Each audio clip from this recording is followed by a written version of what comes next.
வணக்கம். ஓம் சரவணபவ. நம்ம எல்லோருடைய வாழ்க்கையிலும் துன்பம் ஏதாவது ஒரு வகையில் இருக்கும். சில நேரத்தில் அந்த துன்பம் நமக்கு நேரடியாக இருக்காது. நம்முடைய உறவுகள் மூலமாவோ அல்லது நண்பர்கள் மூலமாவோ அவர்கள் வாழ்க்கையில் வரக்கூடிய ஒரு துன்பம் நம்முடைய வாழ்க்கையில் வந்து அந்த தாக்கத்தை ஏற்படுத்தும். ஆனாலும் முருகப்பெருமான் நம்முடன் இருக்கும் பொழுது பல நேரங்களில் ஒரு தாய் தன் குழந்தைக்கு என்ன வேண்டும் என்று பார்த்து பார்த்து செய்வாங்களோ, அந்த மாதிரி நமக்கு தேவையான விஷயங்களை செய்வார். அதே நேரத்தில் நம்முடைய துன்பங்கள் எல்லாம் தீர்ந்து விட்டிருக்குமா என்றால் தீர்ந்திருக்காது. ஏனென்றால் அது நம்முடைய கர்ம வினை.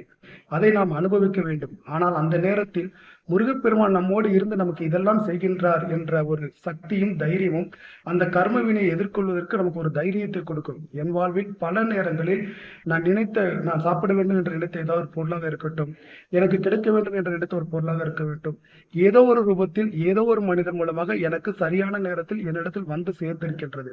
அப்படி பல நேரங்களில் முருகர்